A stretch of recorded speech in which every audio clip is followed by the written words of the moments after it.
Uji T sering disebut uji T itu artinya kita menguji satu dengan satu. Kalau uji simultan artinya kalau bahasa sederhananya uji yang dilakukan antara satu dengan beberapa atau minimal lebih dari sama dengan 2. Nah, ya, jadi dia simultan secara serempak 1 dengan 2 minimalnya. Nah, kemarin saya sudah ada mengajarkan macam-macam uji T. Uji T ada one sample t-test. Jadi kalau dia ini ya, kita ambil lagi one sample t-test kalau bahasa Inggrisnya. Kalau bahasa Indonesianya uji T satu sampel. Maksudnya apa? Satu sampel yang diperlakukan ya dengan 2 cara. Jadi begini, sampelnya kalian diperlakukan umpamanya satu dikasih obat tidur, satu lagi tidak dikasih obat tidur. Melihat pengaruh. Nah, di situ diketahui bahwa kalau sekian tidak ada pengaruhnya. Umpamanya tergantung berapa banyak, kan seperti itu biasanya miligram apa kalau orang-orang yang sering ini melakukan ini. Kalau dia contohnya orang-orang obat-obatan ya. Nah, ada lagi dia di sini independent sample t-test. Maksudnya apa? Uji T, nah independent sample t-test. Nah, ada 2 sampel yang tidak berhubungan diuji. Apakah ada hubungan yang jadi kalau bahasa sehari-hari atau bahasa sederhananya ya, uji T itu melihat hubungan. Apakah ada hubungan antara A dengan B? Kalau A dan B ini berbeda, independen dia. Independen itu artinya bebas. Jadi macam-macam nih ya. Nah, satu lagi yang udah kita pelajari adalah dependent sample t-test. Artinya apa? Nah, ini udah pernah kita pelajari juga. Dependent samples, lihat perhatikan ada samples tulisannya. T-test berarti sampel yang berbeda. Oh, yang bukan diperbeda. Dependent berarti tergantung, terikat. Berarti 2 buah sampel mereka ada hubungan. Ya, ada hubungan, diuji apakah betul ada hubungannya. Kalau independen tadi yang saling tidak ada hubungan diuji. Nah, lanjut lagi ada yang namanya, nah ini dia ANOVA. Ini kita besarkan dulu. Analisis one way subject analysis of variant. Nah, apa itu ANOVA? Kadang-kadang kita bingung. Nah, uji ANOVA. Seringkali nanti di skripsi kalian ada uji ANOVA. Ada ini. Nah, ya kita lihat, kita coba aja supaya di ChatGPT kita buka supaya dia ngasih contoh prakteknya. Nah, kita lihat. Jadi tadi ada uji T tadi udah kita belajar itu, kalau kamu nanti lihat ya, itu ada uji T yang satu sampel, ada yang independen, ada yang dependen. Nah, ini nanti kalau kamu cari di Google itu beda-beda bahasanya, tapi intinya itu saja. Nah, kalau dia cerita ANOVA ya, ini itu sering dihubungkan dengan yang kemarin terakhir kita belajar. Nah, itu cerita tentang uji F.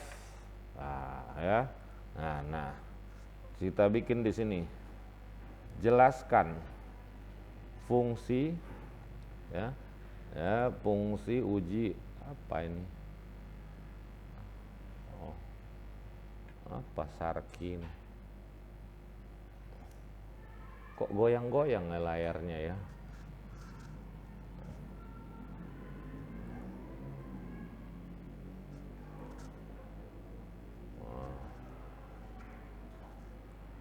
Nah, jelaskan fungsi, beri contoh, berikan contoh menggunakan SPSS, topik, topik ANOVA, one way between subject. Artinya uji satu arah. Nah, kita lihat ya, uji satu arah, one way. Kita lihat one way between two atau apa tadi? Kita lihat dulu ya. One way between subjects. Nah, one way between subjects. One between subjects. Nah, kita lihat.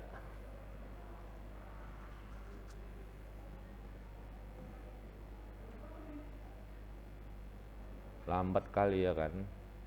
Karena pening kepalanya. Membandingkan rata-rata dari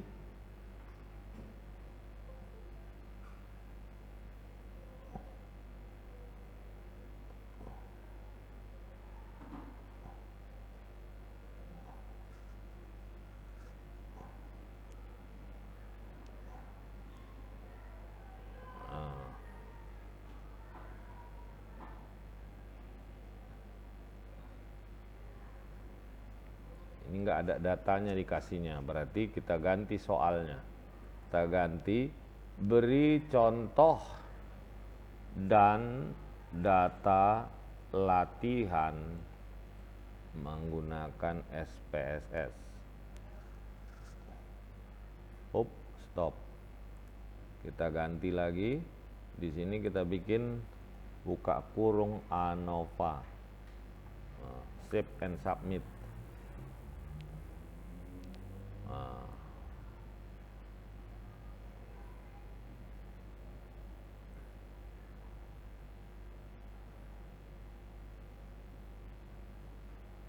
Nah, ini datanya dikasihnya.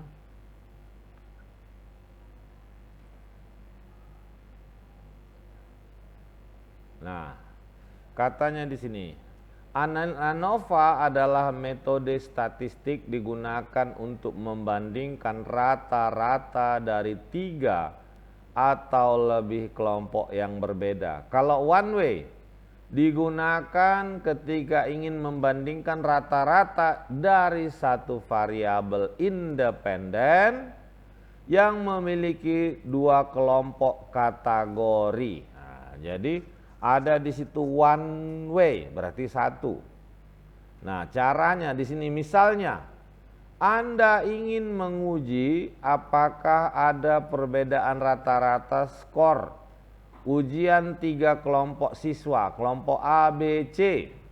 Data kelompok tersebut adalah sebagai berikut. Nah, ini kita lihat kelas, skor. Nah, coba kita praktekkan. Kita buka SPSS kita supaya ini contoh-contoh sederhana saja ya, daripada kita ambil dari buku biasanya ribet-ribet. Nah, kita buka SPSS, kalian juga praktekkan. Coba buka SPSS-nya. SPSS berapa saja terserah, samanya tuh. SPSS.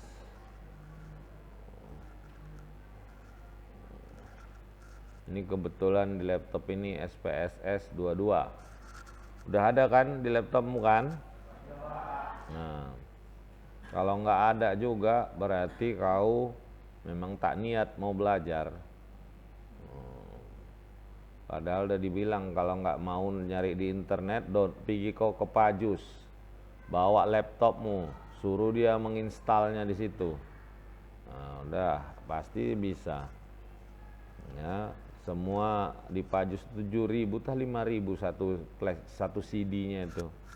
Ya, suruh aja install sendiri dia yang install. Oke. Nah, data yang ada 3 kelas. Kelas A, B, C. Nah, ya kita masukkan dulu, ini agak goyang-goyang layarnya, nggak apa-apa. Pertama kita bikin di variable view. Jadi masukkan di sini ada 2 di bawah ini, satu data view, satu variable view. Berarti kita bikin di sini kelas A. Nggak boleh namanya illegal karakter, berarti A ini aja kita masukkan, B, C. Nah, ya kan, kelas A, B, C. Ya, kita baru data view. Kita masukinlah dia, kita kecilkan layarnya. Ini kita kecilkan supaya nampak. Bisa kelas A, ini kan udah ada ABC. A85, kita ketik aja 88 baru 78. Nah, di B itu adalah 75 79 baru 82. Di C kelasnya itu adalah 70 72 baru 68. Nah, udah masuk. Nah, di sini bisa kita lihat ada tampilan koma 00,00. Nah, kalau kita ingin menghilangkannya, buka variable view, desimalnya ini kecilkan. Ya, jangan 2, dia standarnya 2, berarti kita bikin 0. Kita bikin 0. Nah, tampilannya seperti ini, hilang dia 00-nya. Nah, ya. Nah, kalau sudah begitu kita ikuti lagi langkah berikutnya. Apa langkah berikutnya? Pilih analyze, menu pilih comparemin, kemudian one way ANOVA. Nah ya. Ya, skor.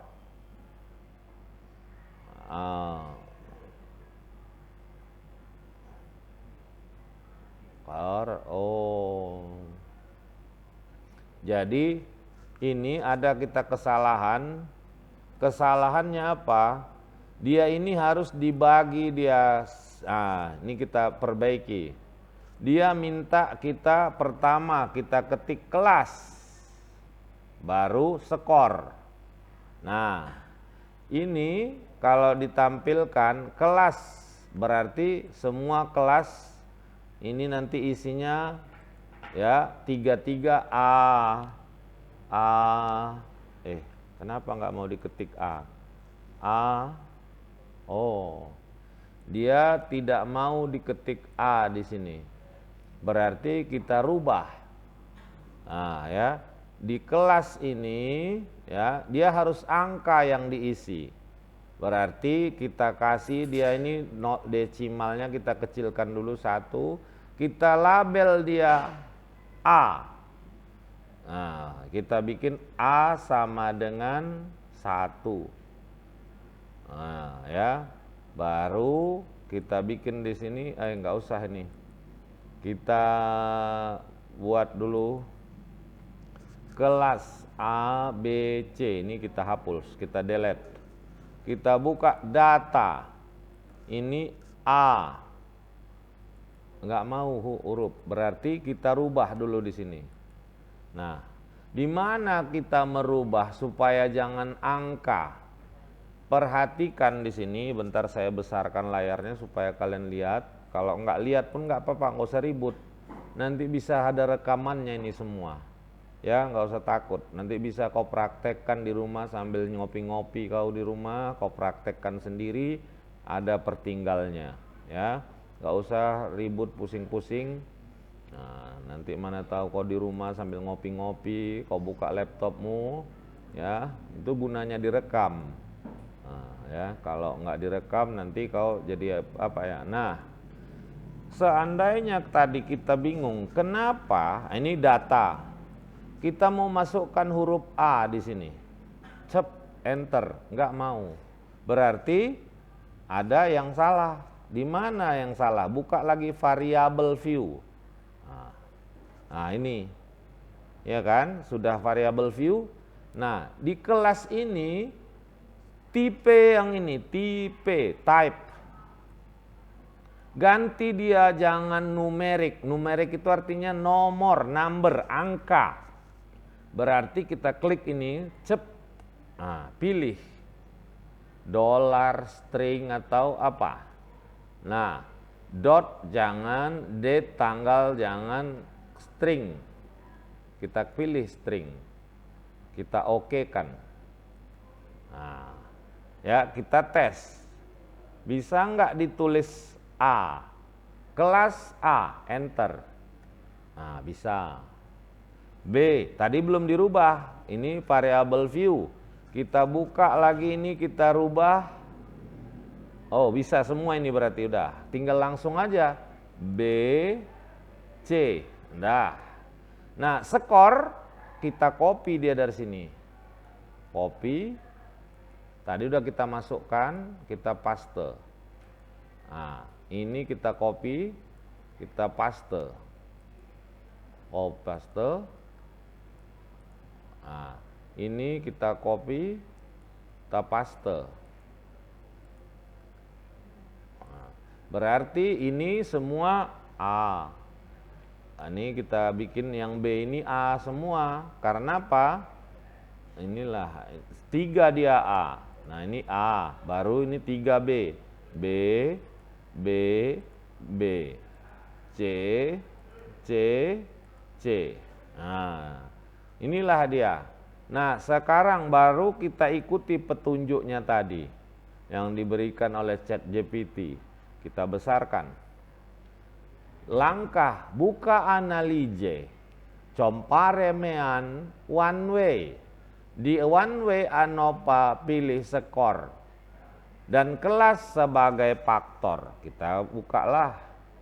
Nah, ya, kita buka tadi ini, nah, kita klik. Nah, kita besarkan. Analise, compare mean one way ANOVA. Cek.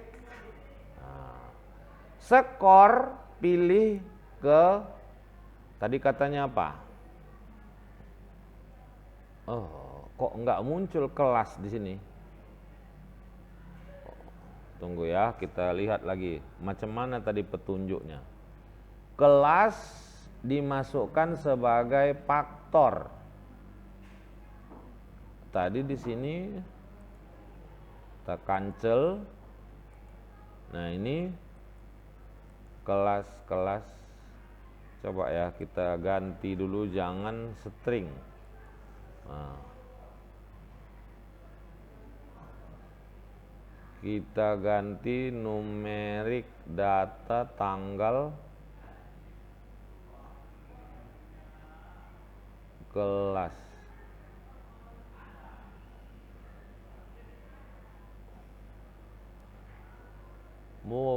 Harus tetap numerik rupanya ya. Nah, supaya dia terbaca, kita rubah numerik, oke kan.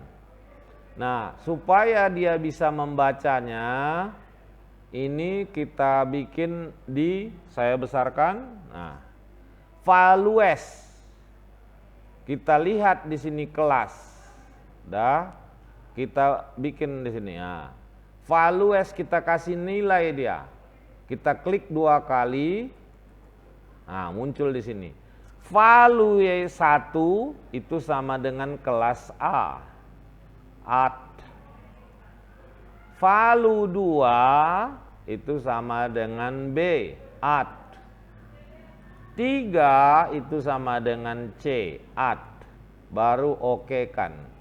Nah, supaya dia bisa muncul, kita lihat di sini. Nah, ini tentu hilang. Berarti kelas A itu angka 1, 1, 1, 2, 2, 2, 3, 3, 3. Enter. Nah, sekarang kita ikuti. Analise comparemean one way ANOVA. Nah, muncul dia. Baru muncul di sini. Skor dipindahkan ke dependen, kelas pindahkan ke faktor. Nah, itu tadi petunjuknya sampai di situ. Kita lihat di sini. Baru klik tombol option. Deskriptif dicentang. Nah, baru kita balik lagi. Nah, nih. Option. Mana option di sini? Ini option. Nah, deskriptif centang, cerot. Continue. Katanya tadi, continue. Dah. Baru apalagi katanya perintahnya? Nah, klik OK. Nah, klik OK. Nah, inilah hasilnya. Saya kecilkan dulu. Inilah hasilnya. Sekarang SPSS kita sudah menjadi 2. Nah, ini SPSS. Nah, kayak saya klik. Ini paling bawah. Ya, ini. Nah, ini SPSS tadi kan. Saya klik. Ini lembar kerja. Nah, yang sebelahnya lagi muncul adalah namanya output, yaitu hasil perhitungan. Nah, inilah output, hasil perhitungannya. Nah, kita coba lihat apa keterangannya. Hasil SPSS memberikan output, menggambarkan bahwa lihat tabel between subject factor yang memberikan informasi perbedaan rata-rata. Pada umumnya Anda akan mengevaluasi nilai SIG atau p-value. Between subject effect, nilai p-value rendah 0,0 akan terdapat perbedaan yang signifikan. Nah, kita lihat, kita buka. Kok yang ini terbuka, yang ini. Nah, lihat tadi katanya between subject. Inilah dia. Nah, kita lihat. Tadi katanya dilihat SIG-nya. Kalau dia di bawah 0,05. Coba bandingkan, mana lebih besar 0,05 atau 0,012? Mana lebih besar?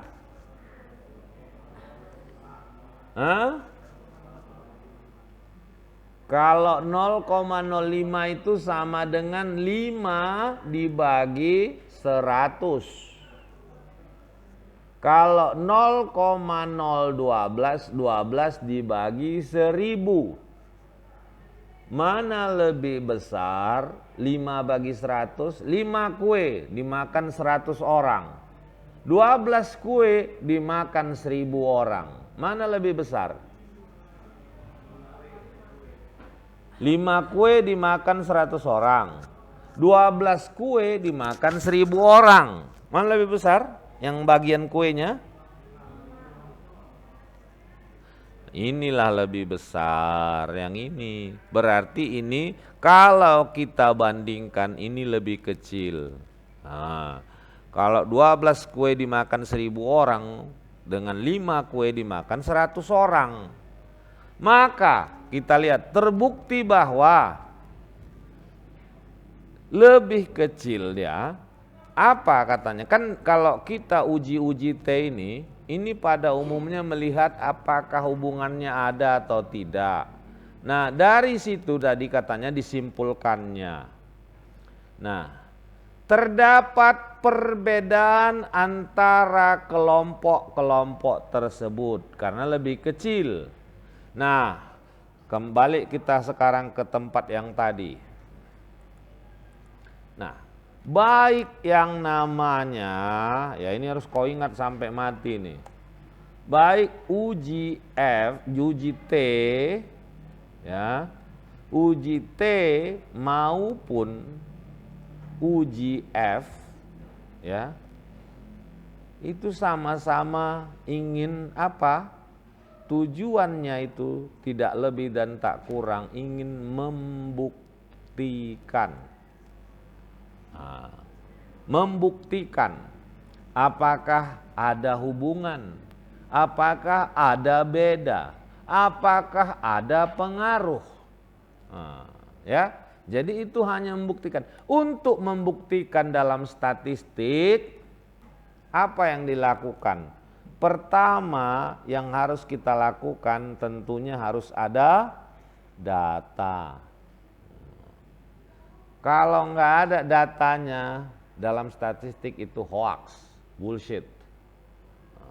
Ya, itulah tadi angka-angka itu. Nah, itulah data. Kedua, setelah ada data, baru kita buat apa? Formulasi permasalahannya apa. Nah, kayak tadi tujuan kita, apa sih tujuannya? Nah, kayak soal yang tadi, ini kita lihat. Ini dikasihnya angka-angka tadi.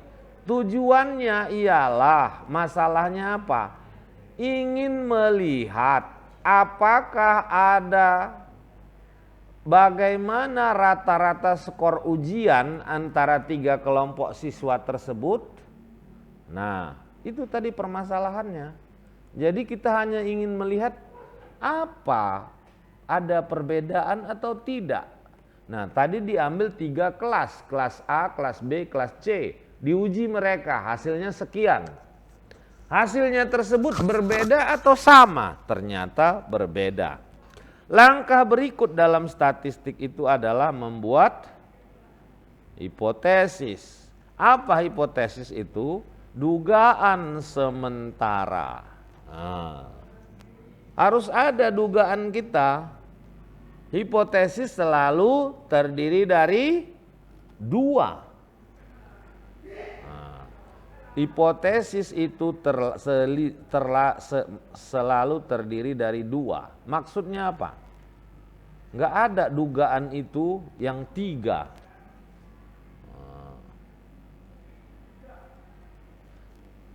Kok nggak benar, salah. Kok nggak sukses, gembel. Kok nggak laki-laki, perempuan. Jadi nggak pernah ada dalam statistik mengenal bencong. Nah, dia jelas, hanya selalu 2. Nah, contoh lah, kau pemanya ini, siapa nama kau? Hah? Apa masalahmu sekarang? Ada masalah nggak? Yang umum-umum aja, masa manusia nggak ada masalah? Masalah apa? Apa? Apa? Sakit. Sakit apa? Hah? Flu. Nah, dugaannya apa? Jadi kan gini, ada masalah, kita ingin memecahkan masalah. Nah, kita harus membuat dugaan. Apa pemecahan masalah kalau dia sakit flu? Harus selalu 2, nggak boleh 2. Mungkin 1 berobat, kedua apa?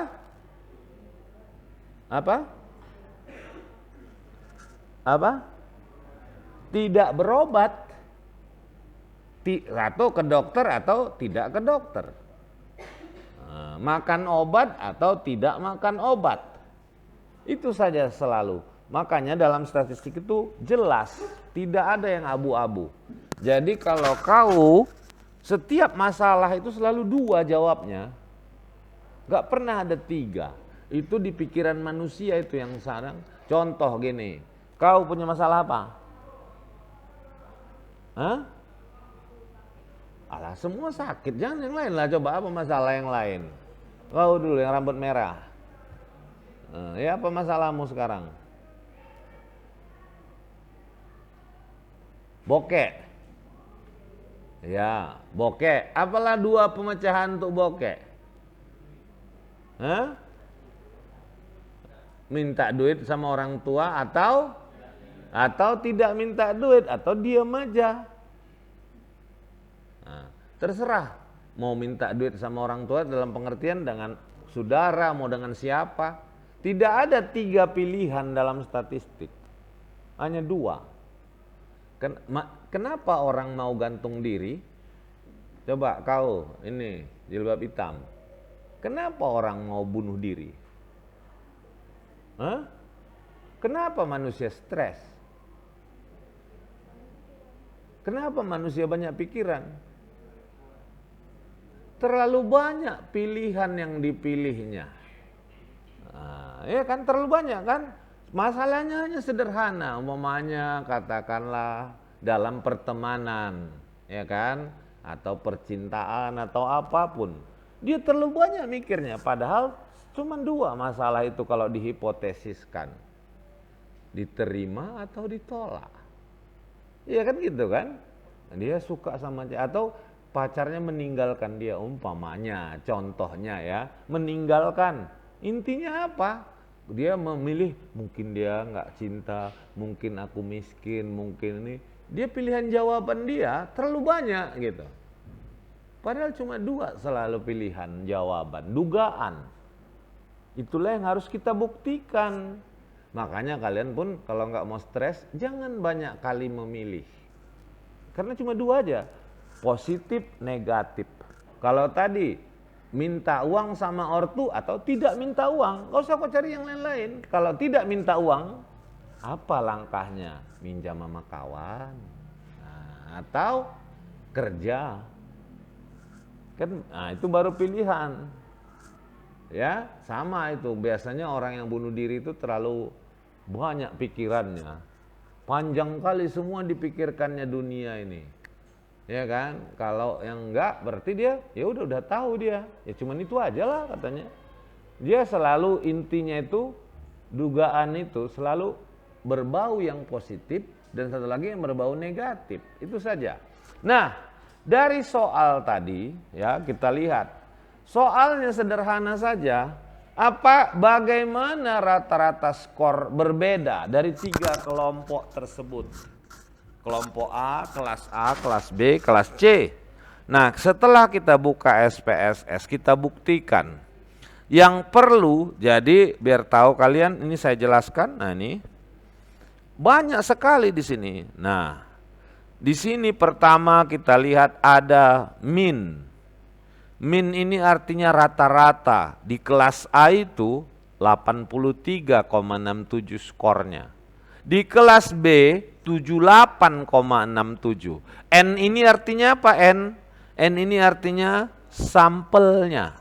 Berapa banyak di kelas A? 3. 3 orang sampelnya. Di kelas B 3, itulah N.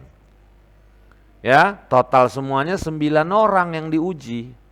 Nah, 70 di kelas C rata-ratanya. Nah, yang untuk standar deviasi, ini udah kalian pelajari di statistik dulu, waktu SMA juga ada ini, ya. Ke standar ke apa? Tinggal kau cari aja nanti. Segini dia, segini dia, segini. Nah, setelah dihitung-hitung dia sama SPSS, kalau kita hitung manual mungkin bisa, tapi mungkin harus butuh 1 jam. Harus kita hitung rata-ratanya, kita hitung standar deviasinya, baru kita masukkan dia ke uji F. Nah, kita hitung. Nah, bagaimana? Coba Pak tunjukkan dulu sama saya bagaimana cara menghitungnya kalau secara manual. Nah, kalau kau nggak percaya, kita lihat bagaimana rumusnya menghitung itu secara manual. Nah, ini saya kecilkan. Nah, ini langkah-langkahnya. Nah, kalau dia manual, ini pertama buat hipotesisnya. Nah, ini contoh yang lain ya, ini contoh yang lain. Nah, ini kalau pakai SPSS, ini oke. Nah, kalau dia secara manual, nah ini dia. Menghitung, nih saya besarkan. Menghitung nilai F itu harus ada MS. MS itu artinya mean square, rata-rata kuadrat. Baru harus kau hitung dulu rata-rata kuadratnya. Baru MS within group. Nah, dari mana itu? Betulkah seperti itu? Kita buka SPSS kita. Adakah hasilnya itu? Ya, ada. Ini dia. Nah, ini kita lihat ada between group, within group, inilah dia. Nah, within group ini. Nah, coba kita buktikan apakah hasilnya sebesar ini. Nah, kita buktikan dia dengan rumusnya yang tadi. Kalau secara manual kita hitung. Between dibagi within. Nah, ini kita ambil kalkulator, calculator. Nah, kita open. Nah, ini dia. Nah, kita buktikan. Tadi rumusnya between dibagi within. Nah, ini. Between itu saya besarkan. Nah, 286,889.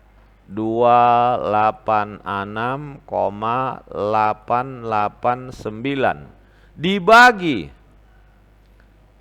ini dia within 85,333. Nih, kita lihat 85,333 sama dengan, nah inilah dia 3,3619. Kita lihat uji F ya. Kok nggak sama ya? Ini 10.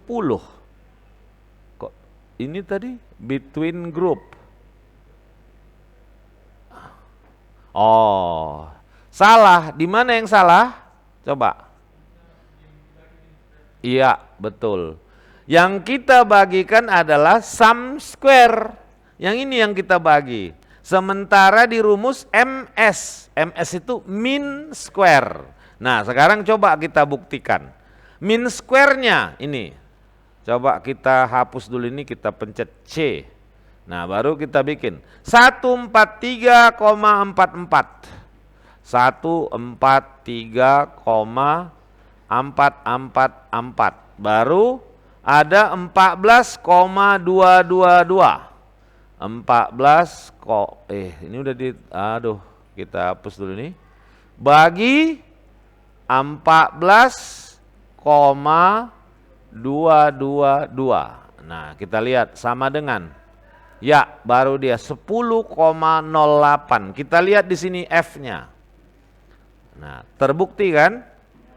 Nah, jadi itulah caranya. Jadi kita menggunakan ini supaya kita lebih mudah daripada kita hitung secara manual. Jadi kalau manual, untuk mendapatkan mean square, rata-rata kuadrat, itu juga ada lagi rumusnya.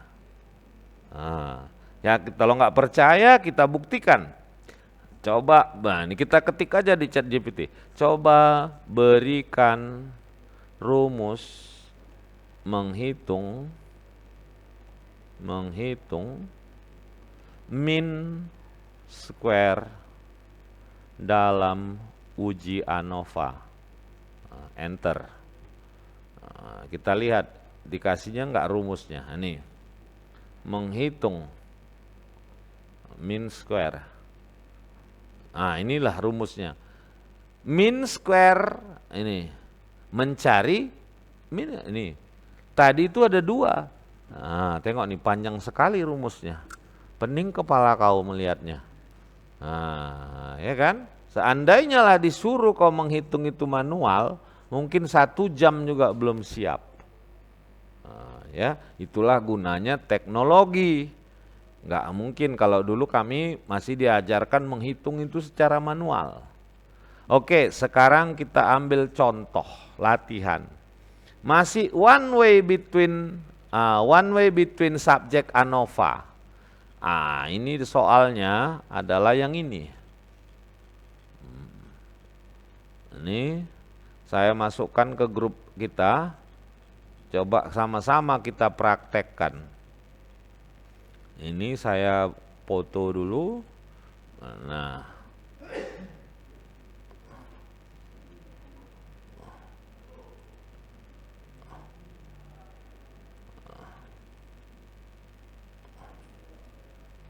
copy, mana dia WA. Ini sama-sama kita praktekkan di laptopmu, saya juga di laptop saya. Ini saya